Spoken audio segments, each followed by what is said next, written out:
And I try to keep these videos short just because if I make them any more than 15 minutes long, they take 4 days to upload to YouTube for whatever reason.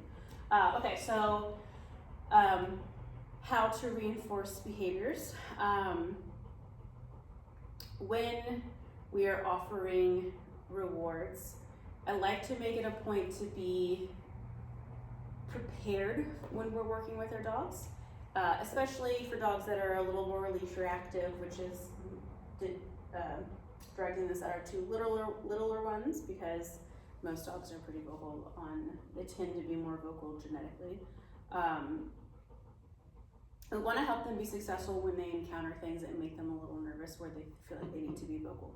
There's people out front, so she is barking at them. So instead of going out on your walk, nothing to reinforce or to correct or whatever, you want to make it a point to set your dog up for success and help them, conquer things that need to be conquered and shape the correct behaviors. And for these guys, I will make a video specific to that. But yeah, I like to have treats with me. I like to have varying rewards. I don't want it to be something predictable. So if every single time you give them a reward, it's one cookie, whatever you're using, that gives the dog the opportunity to choose in that moment what is more reinforcing. I'd rather go sniff this because I don't really care about that cookie right now. If it's something that sometimes it's a piece of cheese, sometimes it's a piece of salami, sometimes it's a handful of treats, sometimes it's a new cookie, different types of cookies, that variation creates a little bit of a gamble for your dog. He's gonna want to check in with you more because he doesn't know what the possibility is that he might get. So when you go out on your walks, take a couple of something special with you in your pocket, and when you get into situations that are a little sticky, where they're barking, they're getting a little nervous, have something ready to give your dog and to reward good behavior. And again, I'll go over specifics on how to do that. And I also like to kind of switch up how I reward the dog. If you just offer a piece of treat, for some dogs that's great, that's all they need. Some dogs are kind of like, not really, okay, thanks, I'll take it. But if you add in a little bit of movement, a little play, maybe run backwards, have them chase it, you tap into that prey drive. So not only are you offering them food, which dogs depend on for survival, but then you're making it fun in a game. So you are, even if a dog is full and they don't need food, because you're making a game out of it, you're doubling the reinforcement. You're making it internally rewarding. And just remember that things happening outside around you, if you take them on a walk, if you're taking your dog into a new situation, all of those things are naturally reinforcing, especially if you've allowed your dog to reward themselves. So if your dog is used to going up and greeting people, all of these dogs are very pretty cute dogs. So people are like, oh, can I pet your dog? That is something that is externally rewarding for them. So every time you're out on a walk and they see a person and they've been used to going and doing that, that becomes a reward, and you become chop liver because they're with you all the time. You're neutral. We want those things to be neutral and for you to be the more rewarding thing. So I like to, when I see people or dogs and my dog shows interest, I like to then start up a game. I'll run backwards, have them chase me, push them around a little bit, let them chase my hand as if it's a live animal or something. And that way, when they see people, they become neutral. Oh, whatever, there's a person there. And then they start looking up to you to play. So it kind of switches the mindset of how they perceive those things versus how they perceive you. And then, actually, I'm going to go into the commands. So I'm going to use, who do I like to use? I'm going to use Neo because he's so stressed out. Neo, okay. Come on. Oh my gosh. So, Neo and Miss Becca, she's not on right now, but for both of them, I used prong collars. I didn't use one for Mr. Bandit because he responded to just regular leash pressure. It doesn't mean anything less of them. It just means that because they're more motivated by outside things, that they tend to just kind of blow off the simple pressure of a regular collar or leash. So I'm just saying that because if you see him on the floor. So again, when we give commands, we want to make sure that we're being clear and direct only one time, and if they're not successful, then we're going to help them be successful. So I'll use leash pressure if I need help at all. So, oh, thank you. So come here, sit, good boy. Sit, I think we can say we sit like this is the command. As soon as his little hiney hits the ground, I'm going to say the word good. If he had needed help, I would have just did a little bit of pressure upwards. Okay, sit. No, sit. So pressure upwards, and it's really just the weight of the leash. Sit. Good. As soon as his hiney goes, oh, we're not going to shout anymore. Okay. As soon as his hiney goes on the ground, we release the pressure and mark with the word good. Because he broke his sit, I put him back into him because I want him to remain in that behavior. Neo, sit. Good. Very nice. And he's a little in tune. He's in tune to my engagement. So as soon as I disengage from him, he kind of is like, okay, I'll go do this. So I want to help him be successful by showing him through pressure that he has to remain in that behavior. Good boy. He's not super food motivated, so good. Good job. Okay. Place. And then we have, so sit, and then we have down, which is his least favorite command, but good. As soon as, you can't even see you. As soon as his belly hits the ground, I say the word good. And I started this earlier, but he broke out of his sit. So the pressure of the leash is going to go typically in the direction that you want the head to go in. So if he's standing, you ask him to go into a sit, his head kind of pops up like that. So we're going to apply pressure upwards for the sit. For the down, we would apply pressure downwards, but he went right into his down. So that's great. For whatever reason, he gets a little, he's slow with his down. It's not his favorite command. So I'm very patient with his down, and I give him a little time to kind of collect himself. But ultimately, I want to make sure that I'm following through with that behavior and making him go into behavior. And that is the key to dog training is being consistent and following through with behaviors. Just because dogs listen to me really well doesn't always mean that place, good girl, doesn't necessarily mean that relationship will ultimately transfer. No, don't use your leash. But I don't have a magic wand. I'm not doing anything fancy. I'm not doing anything that you can't do. I'm just taking the time to follow through with what I'm asking to do. I'm making sure that I'm clear and giving correct information, and I'm helping the dog be successful. So you can too have the same relationship where your dog listens, just follow through with everything and be fair, firm and fair. Good job. Okay.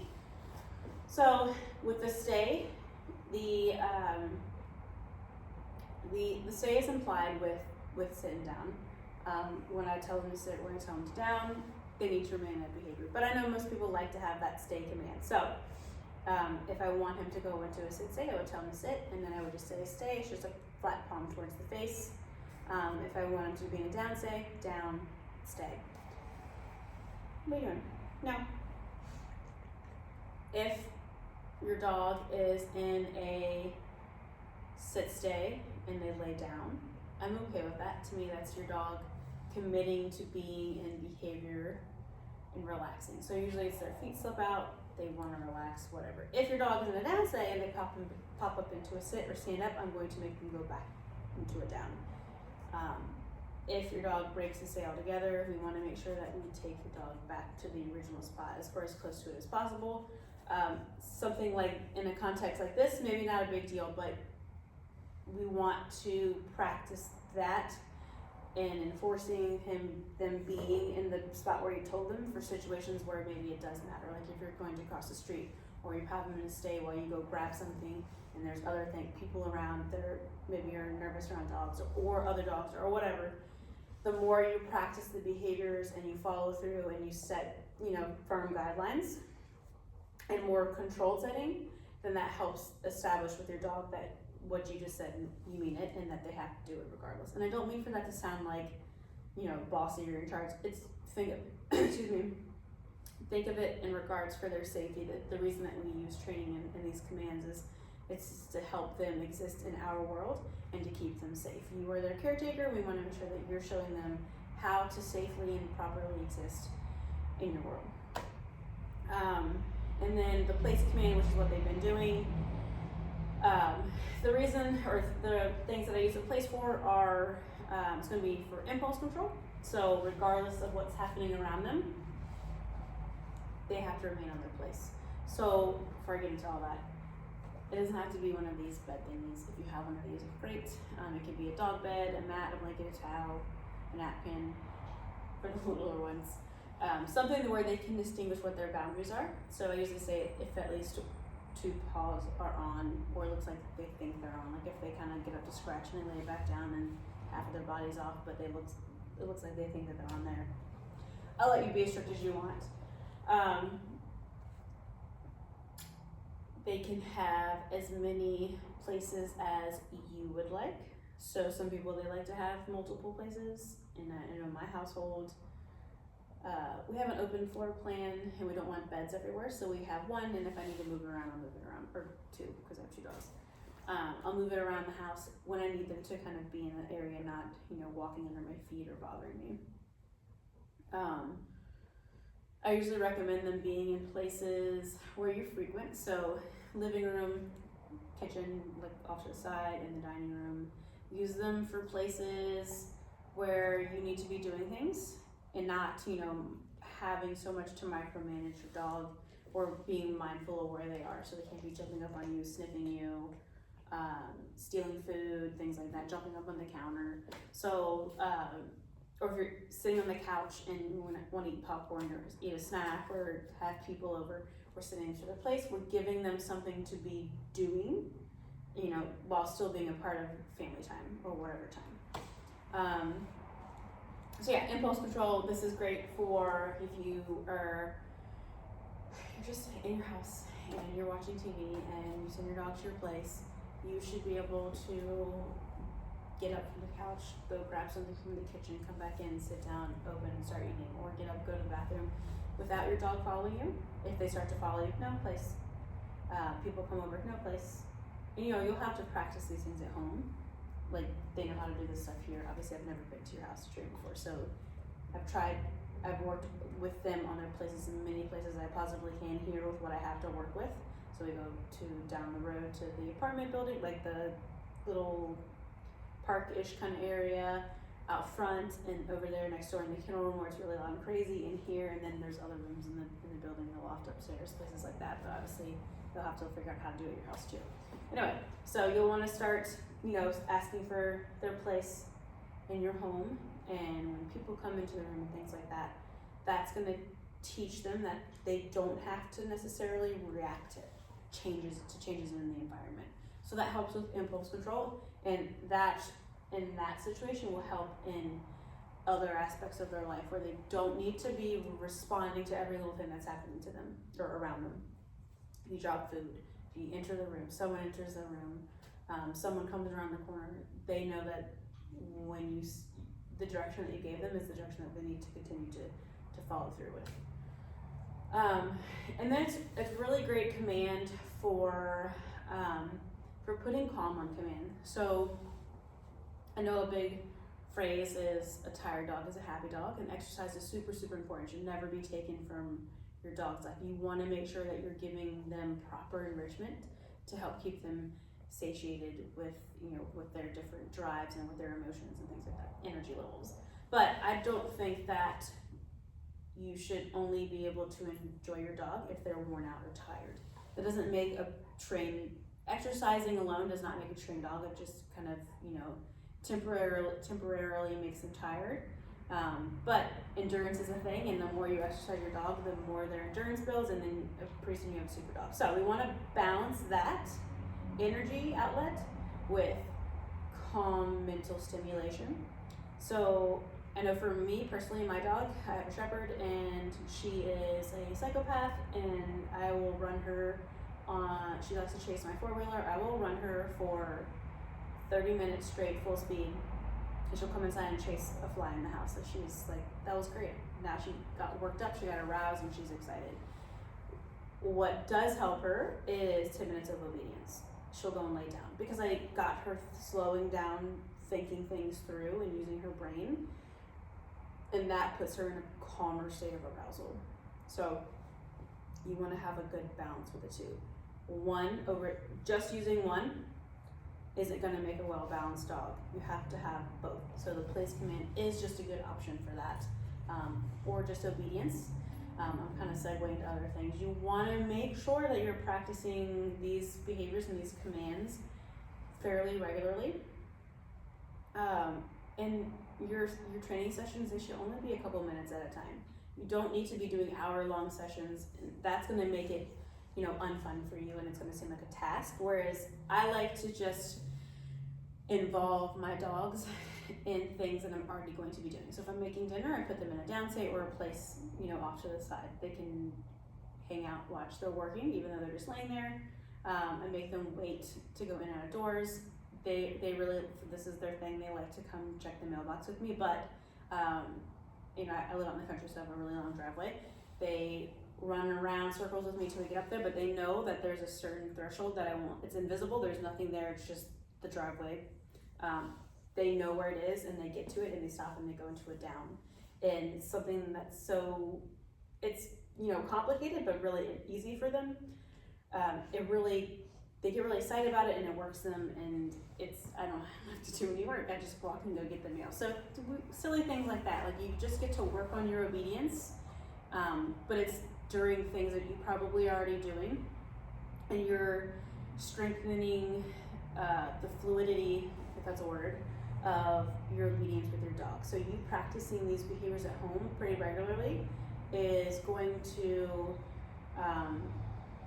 make it so that when you go into situations where there's a bunch of new information happening around you, you already have a good foundation of how to work with your dog. So if your dog's not listening to you at home, they're not going to listen to you anywhere else. They're going to listen to you less. So making sure that in the house, where the situations are controlled, you can strengthen your relationship with your dog and the obedience that you guys can have together. I hope that makes sense. So yeah, place command. The command is just place, you wave to the area. When you start at home, practicing home, I would have your dog on a leash to kind of help guide them, show them what the new place is. Since I'm sure you don't have these blue cop thingies at your house. Hi. For these guys, they all are trained with the e-collar. I will send a video over that goes over specifically the e-collar and how to size it, how to turn it on, all that good stuff, how to use it. So if they are wearing their e-collar, which I recommend that you do, you send them to a place and they start getting fidgety. I use it with the place. If they go to take a step off, I'll say no, the word no. If they continue to move off, I'll apply pressure. Once they back on, I release the pressure, good, to mark that fix. A lot of times I will kind of incorporate a little bit of spatial pressure too. So you want to make sure that you're following through. So if you say no and they're like, it's just gonna keep coming off, I stand up, start walking towards them, no. As soon as they fix it, then I stop moving towards them and I go back to wherever it was what I was doing before. For leash walking and their recall, I absolutely will send a video over of each of them out on a walk. There's not a lot I can do in this room with my phone, so I will send over a specific video, and I'm gonna go ahead and pause this real quick and then go over some other things.